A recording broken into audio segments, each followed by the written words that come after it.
Morning Business, le débat.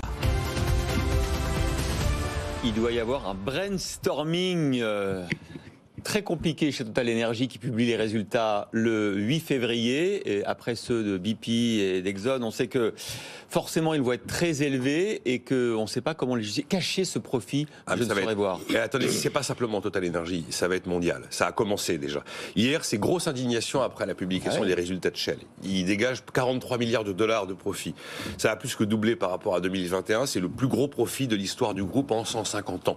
Et bien voilà, ça a commencé. Aux États-Unis, Biden a pris la parole. Oui, ça a été qualifié en Grande-Bretagne d'obscène par un leader syndical. Ça a été dénoncé par le leader des libéraux démocrates. Un député travailliste a dit, mais enfin, c'est pas possible. 40% d'inflation pour les Britanniques et vous avez vu ce que vous gagnez. Alors évidemment, Shell sort l'éternel argument. Oui, mais je fais que 5% de mes revenus sur le sol britannique. Totalement inaudible. C'est vrai, totalement inaudible. Il rappelle aussi, mais regardez, on a une activité cyclique. Par exemple, en 2020, ils ont perdu 21 milliards de dollars et ExxonMobil 22 milliards de dollars. Bon, c'est une année très spéciale 2020, mais c'est vrai qu'il y a des années avec des très gros profits et des années avec des profits beaucoup plus bas. Ça dépend du marché. Après, vous parliez de Total Energy, ils vont probablement dépasser les 20 milliards de dollars. Alors, en plus, c'est un cap, c'est symbolique, et il est évident qu'on va avoir une polémique monumentale. ExxonMobil a dégagé 56 milliards de dollars de résultats.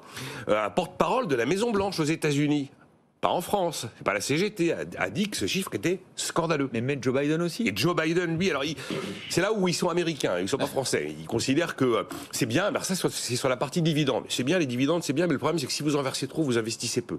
Si vous investissez peu, vous ne pouvez pas améliorer l'offre, et si vous ne pouvez pas améliorer la quantité d'offres, vous ne pouvez pas accorder aux consommateurs les baisses de prix qu'il est en train d'attendre. Mais justement, après les profits, il va y avoir l'énorme scandale des dividendes.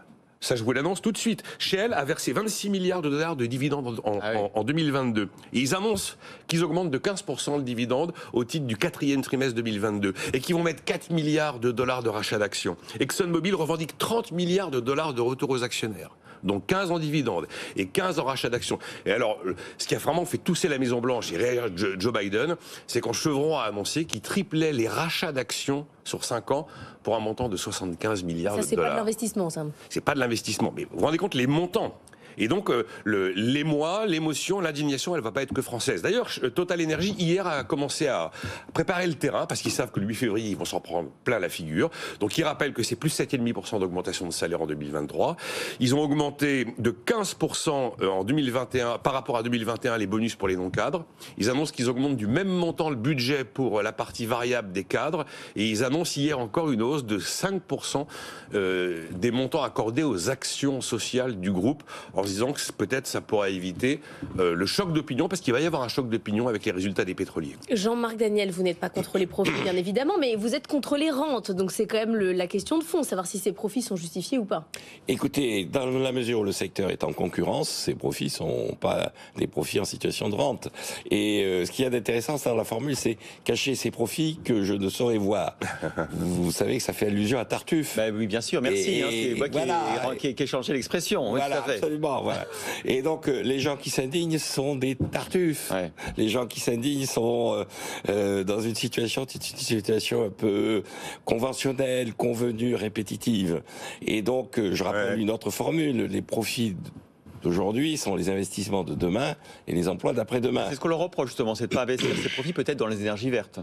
Eh bien, écoutez, d'abord, pour qu'ils puissent investir dans les énergies vertes, il faut qu'ils fassent effectivement des profits. Ensuite, s'ils les redistribuent sous forme de dividendes, ça devient aussi de l'investissement. Le dividende, le rachat d'actions, on le rachète à quelqu'un. Ouais. Et le quelqu'un, quand il reçoit la somme en question, il va pas la mettre dans une lessiveuse au fond d'un jardin. C'est la preuve d'ailleurs que les compagnies pétrolières ne savent pas quoi faire de leur argent. Factuel. C'est la preuve quand même, Jean-Marc, que les compagnies pétrolières ne savent pas investir dans le vert, qu'elles préfèrent rendre l'argent aux actionnaires plutôt que le faire elles-mêmes quelque part. Oui, mais d'une certaine façon, chacun son métier. Elles peuvent considérer qu'elles sont sur un certain secteur. Ce qu'on ne voit pas en ce moment... C'est pas ce que dit Total Energy. Parce qu'ils disent, nous, justement, on est énergie. D'ailleurs, Total Energy annonce qu'il distribuera moins de dividendes que va le faire Shell. Et ce qu'il y a d'intéressant, c'est que simultanément, c'est passé relativement inaperçu, mais les compagnies minières de charbon ont annoncé qu'elles avaient fait aussi 100 milliards de profits, alors que l'année précédente, elles n'avaient fait que 28 milliards de profits. Donc tout le secteur énergétique à l'heure actuelle dégage énormément de profits. Ça n'a de sens d'accepter ça, effectivement, que si ça sert à réinvestir dans la préparation de la transition. Oui. Or, je ferai juste une remarque de conclusion. Parmi les raisons pour lesquelles ils ont fait des profits, c'est que les États ont abondamment subventionné la consommation de pétrole et de charbon. Sinon, on aurait une baisse de demande. Mais exactement. Et donc, au nom du maintien du pouvoir d'achat, on a subventionné les compagnies c'est l'État qui a subventionné les profits des pétroliers. Et oui, en partie. Attention, en si vous dites ça, vous mieux, allez avoir des problèmes. Ça légitime. Mais non, mais ça légitime le fait que l'État veuille taxer avec les super dividendes, récupère l'argent. Bah oui. Si vous êtes prêt à votre propre piège, Jean-Marc. Non, mais c'est vrai. L'argument pourra s'entendre. L'argument pourra s'entendre. L'argument psy pourra s'entendre. Non, parce que je pense que le rôle de l'État, c'est effectivement de maintenir une politique de lutte contre le réchauffement climatique avec l'indicateur prix. En revanche, il faut laisser aux entreprises les moyens financiers de lutter aussi contre le réchauffement climatique. Les arguments. La priorité, c'est la lutte contre le réchauffement climatique. Tous les arguments de Jean-Marc sont tous économiquement parfaitement justes et indiscutables. Mais je prends le pari qu'aucun ne sera reçu par l'opinion.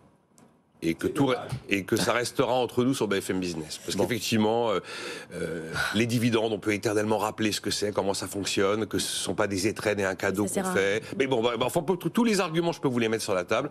La polémique va avoir lieu et elle va être plus torride que jamais. C'est pas grave, on renverra au replay du débat d'Os Daniel, voilà, que vous pouvez retrouver d'ailleurs de manière très facile maintenant sur l'application BFM Business. Vous allez dans Good Morning Business, il y a un chapitre spécial, le débat d'Os Daniel. C'est pas beau ça ? Mais d'ailleurs, ce que disait Jean-Marc, non, c'est fini. Non, mais juste aujourd'hui, ceux qui disent que on a donné à tout le monde et qu'il faut reprendre un petit peu à ceux à qui on aurait pu ne pas donner, vont reprendre cet argument, notamment pour justifier. C'est très facilement compréhensible. Voilà, bon, bref.